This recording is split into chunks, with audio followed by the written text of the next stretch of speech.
Bonjour à tous. Juste pour rappeler, donc, je suis effectivement cofondateur du studio Lexis Numérique. Lexis Numérique est un des plus anciens studios de jeux vidéo indépendants français.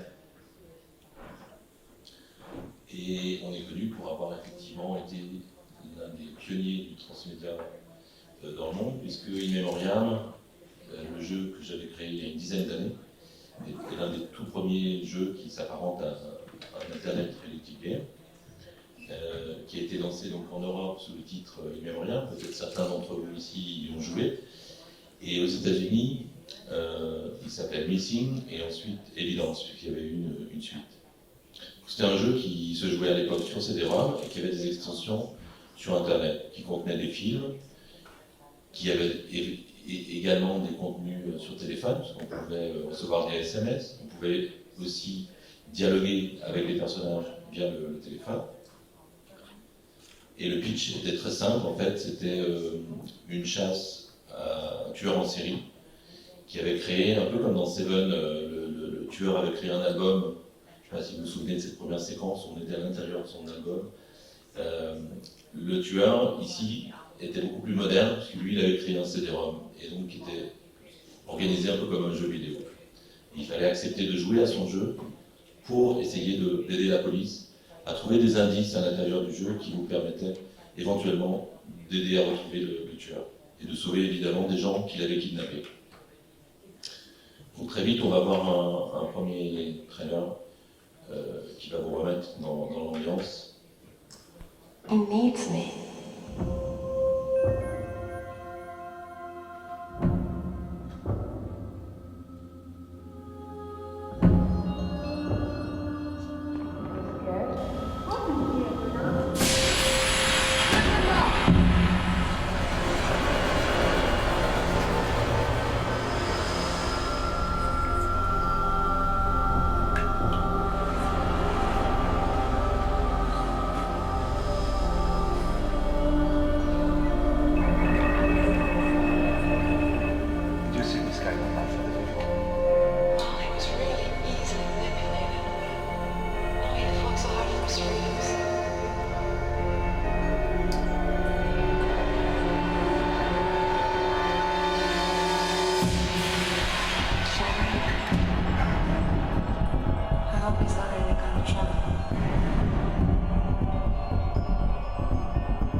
Donc ça ressemble à une bande-annonce de film, mais comme vous l'avez vu à la fin, on vous prend un parti, on vous dit maintenant c'est à vous de jouer.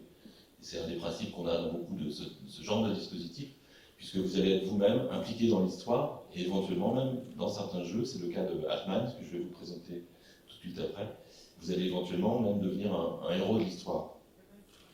Très vite aussi, on a fait d'autres dispositifs un peu similaires, plus récents, pour la série Braco, qui est sortie en France, coproduite par Canal+, et Kappa. Et on nous avait demandé de créer des pastilles interactives diffusées après chaque épisode qui permettaient aux fans de la série d'avoir un aperçu de ce qui allait se passer dans les épisodes suivants, sans évidemment trop dévoiler l'histoire, et de manière totalement interactive, puisque ça se jouait sur Internet via la page Facebook de la série. Alors pour en venir à Hatman, qui est sorti donc en octobre dernier, qui était coproduit avec Orange. Donc Hatman est une tentative pour relier à la fois le jeu vidéo, les séries, une web série, et les réseaux sociaux. C'est un jeu qui est totalement connecté avec les réseaux sociaux. Le pitch, c'est très simple. En fait, un groupe de physiciens, de jeunes physiciens qui travaillent à Belgrade, travaillent sur des recherches un peu étranges, aux limites du paranormal. Et ces gens finissent par disparaître en Ukraine pendant l'été 2012. La fondation pour laquelle qui les finance, en fait, qui les aide, décide étant donné que la police n'arrive pas à retrouver des traces de ces disparus, décide elle-même de prendre en charge l'enquête. Elle va embaucher donc 2 détectives professionnels, Audrey Margerin, une jeune policière française, et Fabio Abelardo Westing, qui est un journaliste d'investigation, spécialiste des pays de l'Est. Et donc ces deux enquêteurs vont partir sur les routes, notamment dans l'Europe de l'Est, et vous allez vous-même les aider minute après minute, heure par heure, pendant 8 semaines. Je pense qu'on est un des premiers jeux dans le monde à avoir fait une narration aussi longue pendant 8 semaines, quasiment non-stop. Donc le mieux, là aussi, c'est qu'on voit un trailer qui va vous expliquer l'univers et puis le gameplay.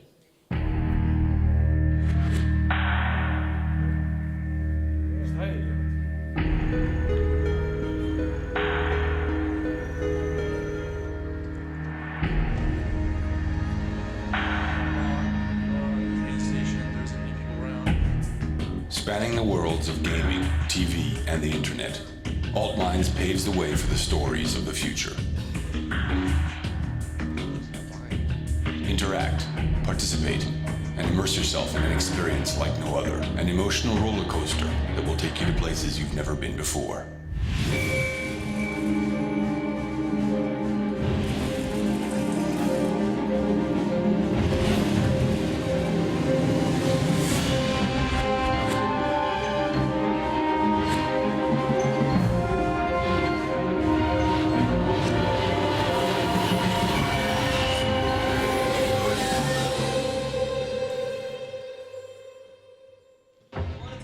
In the summer of 2012, 5 young scientists working at the University of Belgrade and funded by the Alvinson Foundation mysteriously disappeared in Ukraine.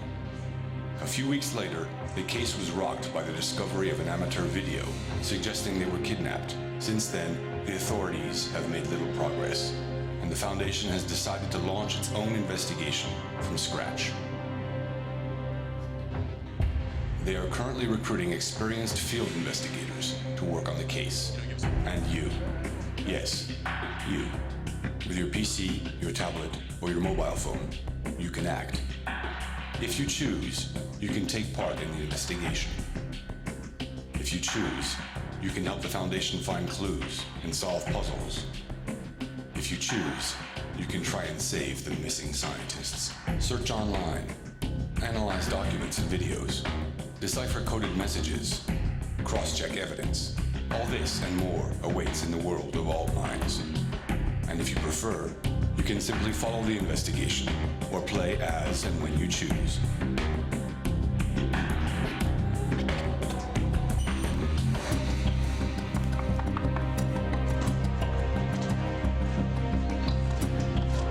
Experience this unique adventure on your PC, tablet, or both. And on your smartphone, you can follow the adventure wherever you are, at any point during your day.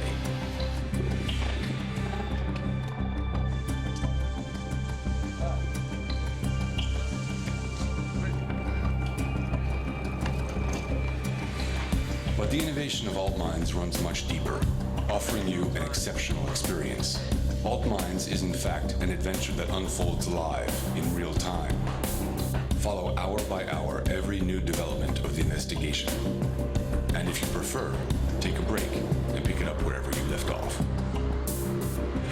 More than just an interactive investigation, Altminds includes a comprehensive package of films, games, participatory tools, as well as a doc web series that will explore in depth the themes of the story.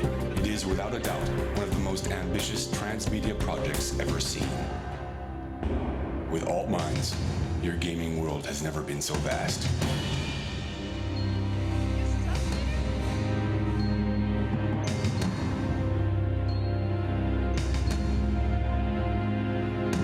Are you up to the challenge?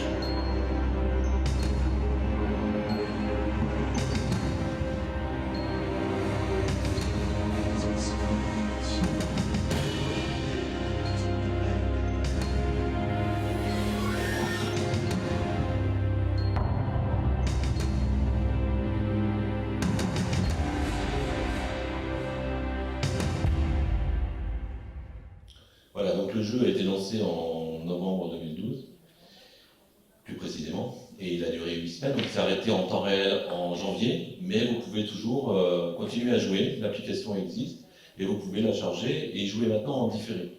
Alors évidemment, en différé, Il n'y a plus le même frisson que de jouer en temps réel, d'être le premier à découvrir tel secret ou tel indice sur Internet. Mais vous pouvez suivre l'histoire, même vous confronter aux énigmes et même jouer de manière, comme beaucoup de jeux traditionnels en différé. Donc on peut jouer sur ordinateur, ou sur tablette, ou sur les deux. Moi j'avais les deux, et c'est vrai que c'est plus facile des fois de jouer sur ordinateur parce qu'on a du multi-écran, et puis c'est plus agréable de visionner les films et de simplement suivre le fil d'actualité sur la tablette. Et comme vous l'avez vu, il y avait également des contenus sur téléphone mobile. Le téléphone mobile vous permettait de suivre l'histoire, même si vous étiez en dehors de chez vous, ou dans les transports. Donc de rester connecté avec les enquêteurs, parce qu'il y avait des événements qui pouvaient se produire à n'importe quel moment du jour ou de la nuit. Et puis en plus, sur le mobile, vous aviez des missions spécifiques, notamment la possibilité d'être repéré donc, grâce à la géolocalisation et d'avoir des missions spécifiques en fonction de l'endroit où vous étiez. Vous pouviez, on va le voir un peu plus loin, vous pouviez collecter des indices, et ces indices étaient importants dans l'histoire. Vous pouviez aller seul à un endroit, n'importe où dans le monde, ou aller avec 10 personnes ou 100 personnes, et vous aviez des contenus différents qui changeaient selon le nombre de personnes qui étaient connectées dans l'espace réel. Donc pour réaliser Atmine, on a dû pendant plus d'1 an créer évidemment beaucoup de contenu sur Internet, notamment des profils de personnages avec lesquels vous pouviez discuter. Certains personnages d'ailleurs, moi-même, je ne sais plus si ce sont des vraies personnes ou des faux, parce qu'à un moment donné, on a tellement dû créer de personnages pour que tout ça ait l'air réel, que moi-même, j'arrive plus à faire la différence. Enfin lui, Peter Edgerton, je sais que c'est un personnage du jeu, un personnage important, qui a créé un blog avec lequel on peut discuter, mais qui rentre vous l'avez vu, dans les films. Donc voilà l'interface principale du jeu, ça ressemble un petit peu à un Facebook. On a un fil d'actualité avec les différentes news qui arrivent, et a priori chaque jour, souvent, enfin chaque fin de journée plutôt, vous aviez une mission que les personnages, les enquêteurs vous envoyaient. Et donc cette mission, il fallait, pour l'accomplir, aller visionner des films. Comme vous l'avez vu dans certains films, vous pouviez zoomer, vous pouviez jouer sur la netteté, sur différents paramètres qui vous permettaient de trouver des indices dans ces films, et donc ensuite de croiser ça avec différents outils, dont Google, par exemple, Google Earth, qui vous permettaient donc d'aider les enquêteurs à trouver des indices ou des protagonistes importants dans l'histoire. Vous avez une timeline, ici vous avez la timeline du jeu qui vous permettait, si vous aviez perdu du temps ou pris du retard, de pouvoir, ou oublier certains événements, de pouvoir revenir en arrière pour vous repérer et vous souvenir de certaines choses. On avait d'ailleurs créé un module qui vous permettait de rattraper votre retard aussi en différé.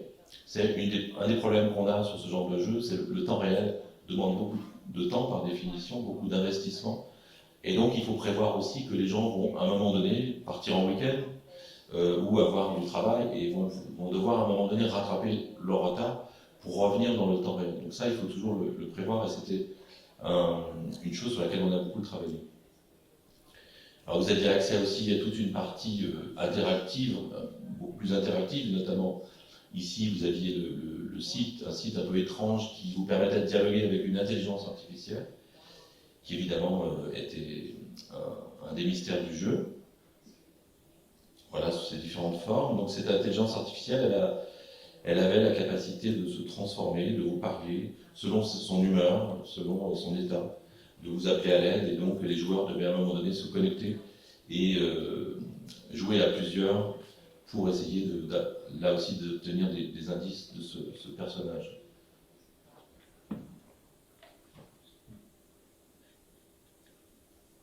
Alors on avait aussi mis en place différents gameplays, notamment sur Facebook.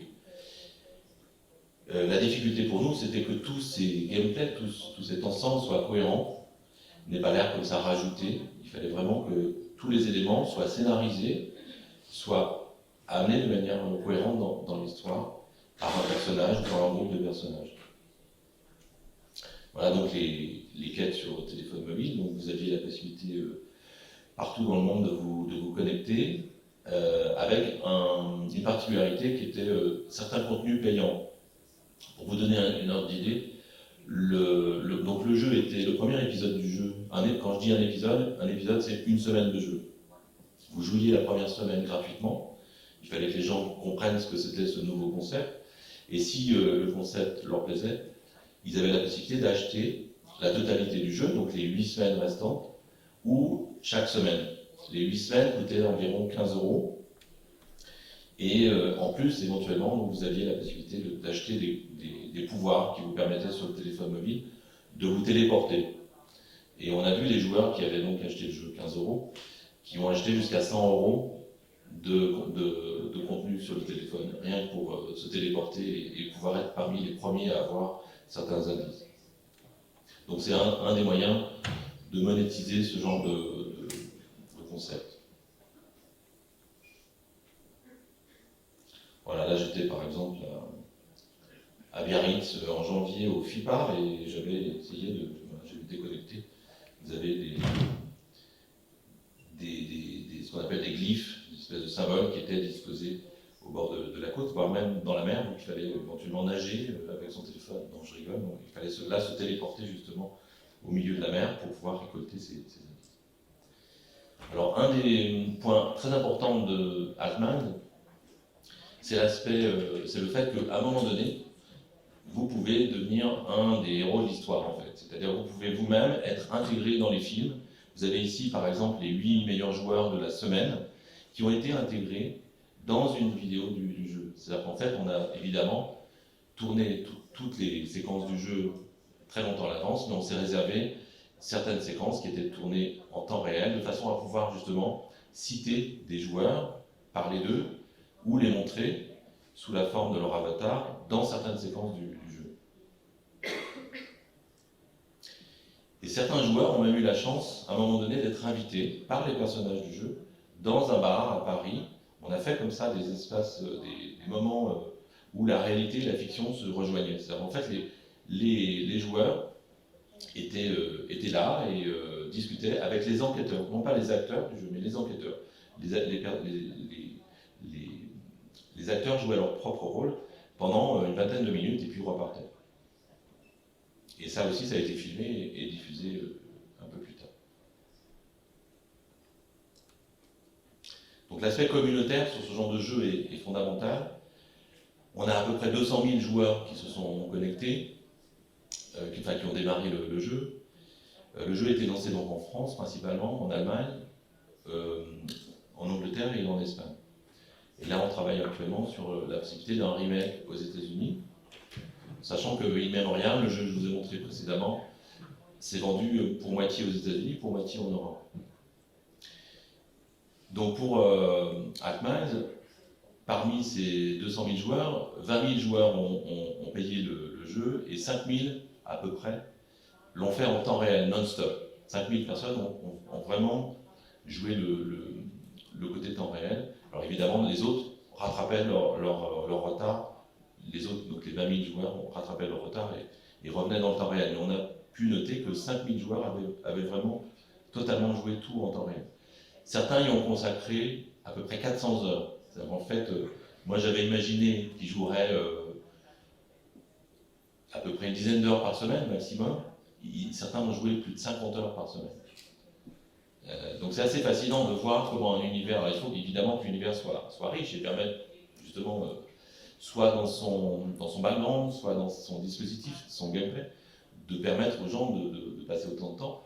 Mais ce qui est important de voir, et ça tous les créateurs qui travaillent sur ce genre de dispositif savent que la communauté à un moment donné est là pour s'entraider, pour discuter, mais au-delà du jeu, les gens prennent du plaisir à passer du temps sur Facebook, à discuter de certains mystères de l'univers ou de l'histoire, mais aussi à décortiquer le jeu lui-même, c'est-à-dire à voir finalement qui a fait quoi, quels sont les acteurs qui jouent, voilà, donc à passer du temps autour du jeu et finalement jusqu'au-delà non seulement de l'histoire, mais de la production du jeu lui-même. Donc voilà, Zachmander, c'était une des communautés qui s'est créée. Alors ce qui est assez marrant, c'est qu'en fait, cette communauté s'est créée très tôt.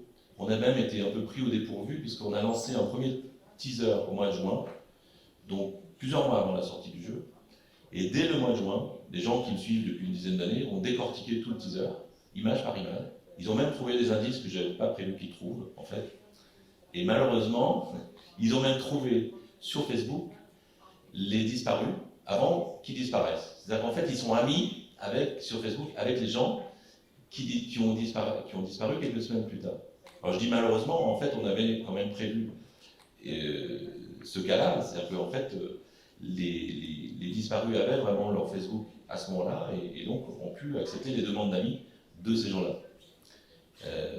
Mais ils sont même allés jusqu'à appeler, par exemple, les hôtels dans lesquels on avait, nous, l'équipe de production, tourné certaines scènes. On était allé en Bulgarie, dans un hôtel, ils avaient trouvé le nom de l'hôtel, ils avaient appelé l'hôtel pour savoir qui était le... Enfin voilà, c'est assez fou, et si à un moment, vous-même vous créez ce genre de jeu, faites attention à tout, parce qu'ils sont capables de prendre le moindre détail de ce que vous allez leur laisser.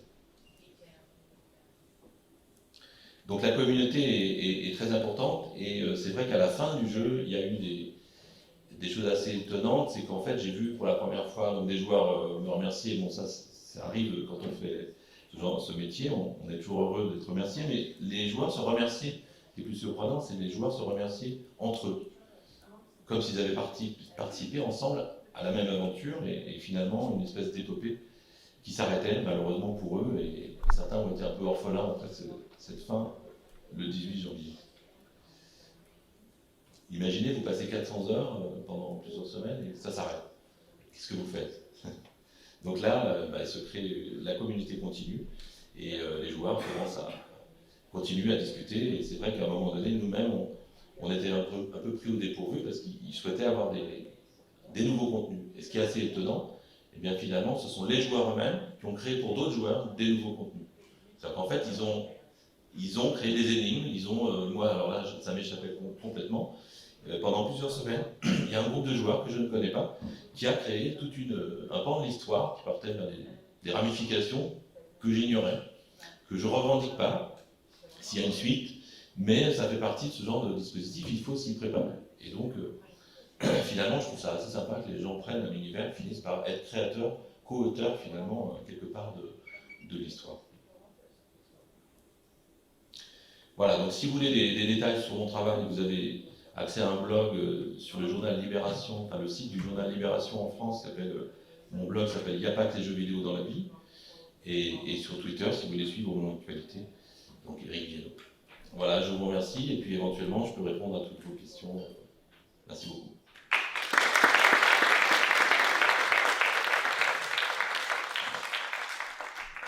Moi j'avais une question par rapport au marketing. Comment vous avez fait? Parce que tu as dit que le jeu était disponible dans 4 pays. Oui.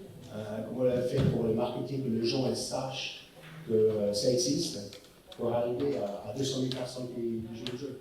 Malheureusement, c'est un des problèmes qu'on a eu, c'est que Orange, qui s'occupait du marketing, est très implanté en France, un petit peu en Espagne, malheureusement très peu en Allemagne par exemple. Donc le jeu a très bien marché en France, mais moins bien dans les autres pays. Okay. Et donc, parce qu'on était présent en France, parce que Orange a plus l'habitude de faire du marketing en France, c'est quand même compliqué de lancer un jeu sur plusieurs territoires en même temps, simultanément en temps réel. On était déjà très occupés sur la France. Et donc, du coup, il a été traduit simultanément en 4 langues, mais on a fait quand même le principal de nos ventes, et la plupart des joueurs étaient quand même français. Alors, on a réussi ça avec Ubisoft il y a 10 ans, avec l'Imémorial. On avait quand même beaucoup de joueurs en Allemagne et au Royaume-Uni. Mais Ubisoft, c'est un éditeur de jeux, donc il a déjà il a plus l'habitude qu'Orange, qui est plus un créateur de contenu de cinéma ou un opérateur. Donc c'est pas tout à fait le même type de communication que de lancer un jeu comme celui-là. Et Orange a communiqué directement aux clients, ou est-ce qu'ils ont fait des communications? Oui, c'est sûr. Okay. Oui, évidemment, ils ont d'abord communiqué auprès de leurs abonnés. Alors, ils ont quand même effectivement joué la transparence. En fait, on peut, même si on est abonné, c'est clair, oui, on peut jouer à Atman, c'était important. Mais effectivement, ils ont quand même plutôt communiquer auprès de leurs propres abonnés. Mais c'est compliqué parce que ce genre de dispositif est compliqué à expliquer, c'est nouveau. Ça préfigure en revanche, à mon sens, ce que vont être les séries télé dans 5 ans, d'une manière assez logique, c'est-à-dire ce que vous avez là, c'est une web série, mais ça pourrait être une série télé connectée ensuite à une web série, éventuellement un jeu. Et ce genre de dispositif va vraiment arriver. Enfin, mes collègues travaillent aussi sur ce genre de prolongement sur Internet. Et le fait, à un moment donné, de plus simplement regarder une histoire, mais de participer d'une manière ou d'une autre à l'histoire, et d'être à un moment donné soi-même impliqué, et même, pourquoi pas, de devenir un des héros de l'histoire, ça, c'est des choses sur lesquelles, moi, je prévois depuis pas mal d'années, et qui arrivent, qui sont en train d'arriver. Tu l'as également dit, il y a 200 000 personnes qui ont commencé le jeu, Oui. et puis il y a 5 000 qui ont joué le jeu jusqu'à la fin, qui Oui. est un nombre assez incroyable. Et puis tu as également dit que ces jours-là, ils étaient un peu déçus que ça terminait. Oui, enfin, c'est déçu, non, parce qu'ils savaient qu'à un moment donné, ça s'arrêtait, et il y avait une fin en plus. Et volontairement, d'ailleurs, j'ai mis le mot fin. Maintenant, si vous allez au cinéma ou dans les séries, il n'y a presque plus le mot fin. Parce que justement, on crée des dispositifs de plus en plus transmédia, donc des univers qui n'ont pas de fin. Et moi, je voulais, en revanche, moi qui crée un univers très transmédia, je voulais mettre à un moment donné le mot fin parce que je savais que les joueurs viendraient nous solliciter pour que ça continue. Et donc, à un moment donné, on ne pouvait pas alimenter un jeu comme celui-là pendant des mois et des mois. Donc, il fallait bien marquer le mot fin. Et pour ça aussi, j'ai voulu mettre le mot fin. Mais il n'y avait pas une déception, il y avait un manque, simplement un manque, comme quelqu'un qui est de manière quotidienne plongé dans un univers qui à un moment donné se retrouve avec le mot fin et il a envie que ça continue. Maintenant, vous avez créé une communauté assez intéressante, avec 5 000 qui vont vraiment jouer à la fin, mais 200 000 qui sont intéressés au début. Il y a des réflexions de continuer avec eux, mais avec d'autres projets qui vont un peu dans la même direction, parce que là, votre trésor, vous avez déjà ces gens-là qui savent à peu près à quoi s'attendre. Est-ce que vous pouvez dire, est-ce que vous allez un peu plus loin, il y a d'autres projets qui vont aller dans cette direction? Je crois que c'est important de parler de ça. C'est vrai que quand on crée une communauté, déjà cette communauté, on peut dire qu'elle a à peu près 20-30% de membres qui viennent d'In-Memoriam. C'est-à-dire des gens qui m'ont suivi depuis 10 ans et qui continuent à acheter pratiquement chaque jeu que je crée, donc qui sont fidèles. Et c'est vrai que idéalement, il faudrait pouvoir continuer à dialoguer avec eux, c'est ce qu'on fait, mais il faudrait pouvoir très vite créer une suite. Alors malheureusement, on n'a pas encore suffisamment monétisé la saison 1 pour pouvoir lancer une suite. Donc on attend éventuellement de faire un remake aux États-Unis pour pouvoir éventuellement penser à une suite. Mais c'est vrai que c'est important de capitaliser sur cette communauté, éventuellement, et de proposer d'autres contenus qui ne sont pas forcément directement une suite, mais d'autres contenus un peu similaires. Merci beaucoup pour ta présentation. Merci. Merci.